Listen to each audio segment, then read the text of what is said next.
Bon, je partage avec vous cette recette de pain brioché. Enfin, j'appelle ça du pain brioché parce que pour moi, ça en a la saveur.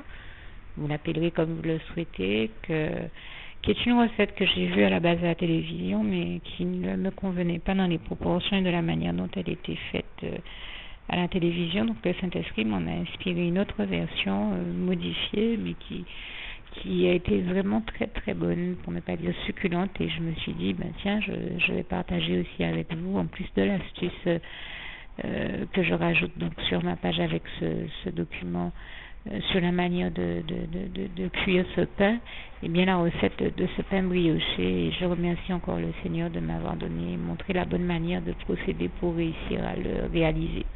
Donc pour environ 100 grammes de farine, c'est-à-dire environ 8 cuillères à soupe de farine, vous rajoutez 12 cuillères à soupe de lait, 2 œufs, une cuillère à café de sel, 2 cuillères à soupe de sucre, 25 grammes de beurre à peu près. Vous pouvez prendre du beurre demi-sel, c'est ce que j'ai essayé, ça a été vraiment très bon. Vous pouvez également rajouter en fonction de vos goûts des épices, tout ce que vous voulez, cannelle, muscade, choisir de faire ce pain salé, sucré, d'y rajouter de la ciboulette, je sais pas, toute espèce d'épices ou herbes aromatiques en fonction de vos goûts, et puis ou autres ingrédients en fonction de ce dont le Seigneur va vous inspirer.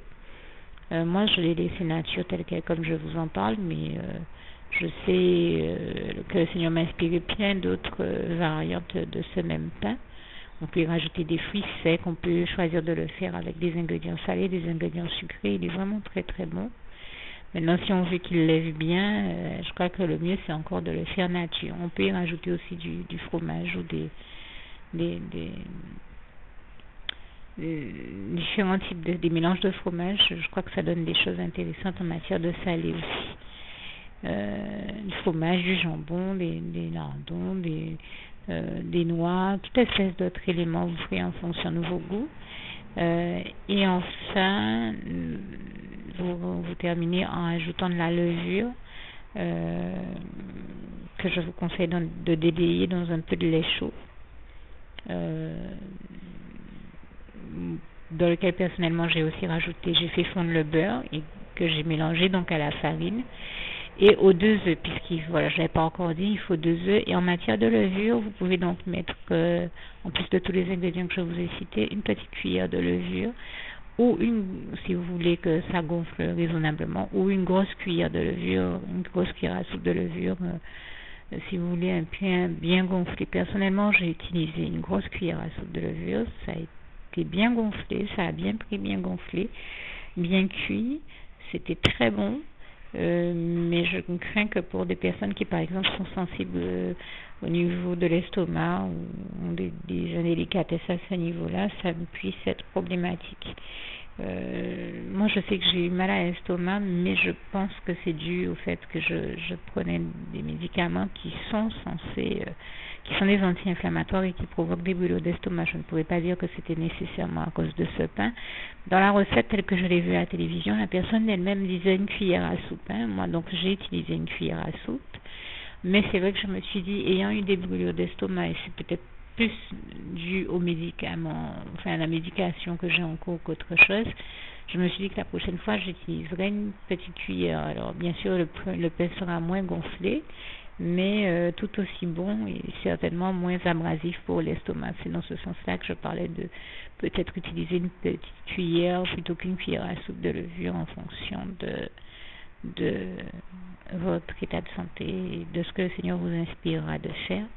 En tout cas, vous mélangez ces différents ingrédients, donc avec 2 œufs comme je l'ai précisé.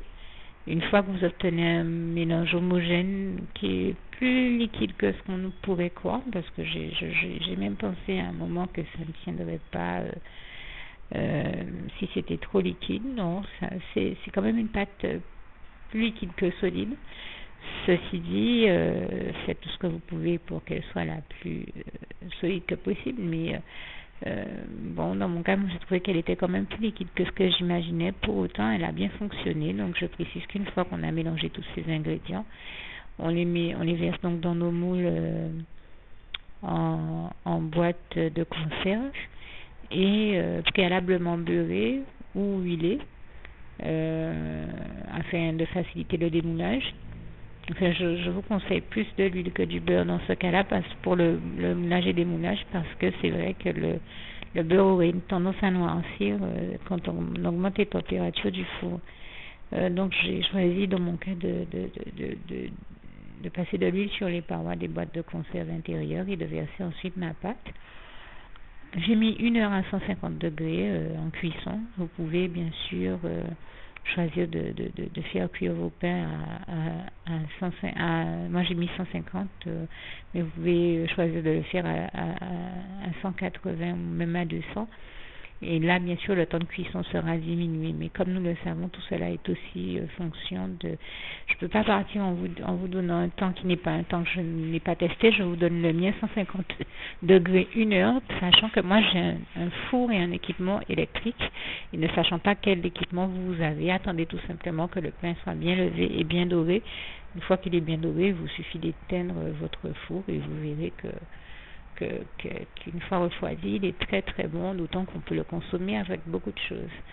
Donc en vous souhaitant un bon appétit, comme je disais, je ne vous donne pas, je suis dans l'incapacité de toute manière de vous donner tellement plus d'informations, et qu'il faudrait que je connaisse exactement votre équipement, etc., etc. Donc vous ferez donc en fonction, chacun ayant des équipements différents, vous ferez en fonction de ce que vous avez. Je termine donc en vous souhaitant un bon appétit et en vous rappelant de ne surtout pas oublier de faire la petite prière qui suit, et en vous laissant ce passage qui est l'un de mes préférés et aussi le souhait de mon cœur pour vous. Philippiens 4, verset 7. Que la paix de Dieu qui surpasse toute intelligence garde vos cœurs et vos pensées en Jésus-Christ. Bon appétit et à bientôt. Juste une petite précision pour tous ceux qui ne sont pas encore n'ont pas encore choisi la meilleure des options qui soit, qui est celle d'aller se placer, de faire le choix à soi-même, d'aller se placer dans les bras d'amour de Jésus-Christ pour se mettre à l'abri de ce monde cruel. Eh bien, je partage avec vous la prière par le biais de laquelle on y accède.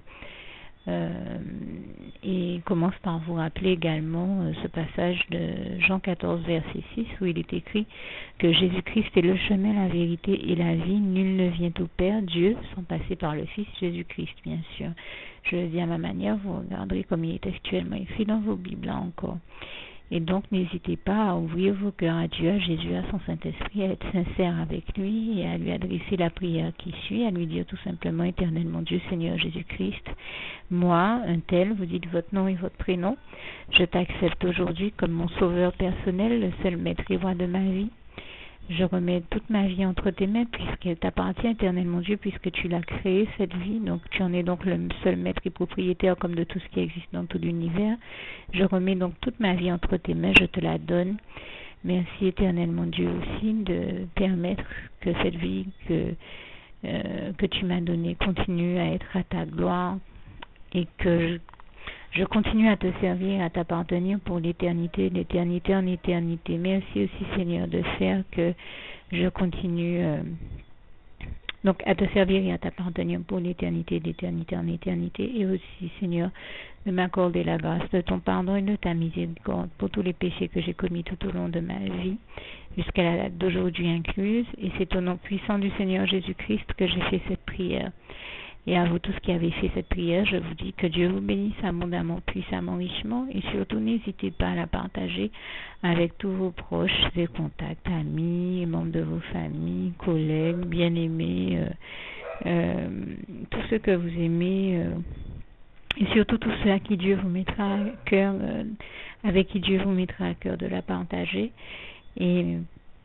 Et comme j'aime à le dire, si vous n'avez pas encore pris le temps de faire cette prière, comprenez bien que voilà, ça ne vous coûte rien de la faire, c'est gratuit, c'est indolore, et que voilà, vous n'êtes pas obligé de me croire, mais moi il m'est arrivé tout comme vous de devoir faire cette prière un jour dans ma vie, Et quand on m'a proposé de la faire, je me suis dit, et si c'était vrai, et si c'était vraiment Dieu qui, par ce biais-là, m'appelait à lui et me demandait de lui donner ma vie, de l'accepter, c'était Jésus qui était en train de vraiment me tendre la main et qui était en train de me demander de l'accepter comme mon sauveur personnel, je ne pourrais pas passer à côté de l'occasion de lui dire oui. Parce qu'il faut aussi que je reste ouvert ou ouverte à ce que Dieu peut avoir à me dire. Il faut que je garde mon cœur et mon intellect ouvert à ce que Dieu peut avoir à me dire. Donc je me suis dit, je ne peux pas courir le risque de passer à côté de mon éternité, de passer à côté des meilleures choses de la vie, surtout si le maître et créateur de la vie m'appelle et cherche à me sauver. Pour être sauvé, il faut bien que je lui dise oui, que je souhaite qu'il me sauve. Oui, Seigneur Jésus-Christ, je t'accepte comme mon sauveur personnel. Et c'est le sens de cette prière. Et comme je dis, elle ne nous coûte rien à faire. Et puis surtout, moi je vous dis, du jour où je l'ai faite, j'ai vu Jésus changer ma vie en mieux sur tous les plans. Et donc je crois que ça ne vous coûte rien, ça ne vous coûte rien vous non plus de la faire et puis d'expérimenter, de regarder comment les choses vont se dérouler dans votre vie, de regarder Jésus changer votre vie en mieux, à vous aussi. Et d'en faire l'expérience. Et pour en faire l'expérience, il faut commencer par faire cette prière. Donc si vous ne l'avez pas encore dite, réembobinez tout simplement cette vidéo ou ce document si vous préférez, réécoutez-le et dites avec moi la prière que vous m'avez entendu mentionner. Et n'oubliez surtout jamais que tout est possible à celui qui croit en Dieu, en Jésus-Christ et en son Saint-Esprit, comme il est écrit en Marc 9, verset 23, et que tout est possible à Dieu, comme il est écrit en Marc 10, verset 27. Que Dieu vous bénisse donc et à bientôt.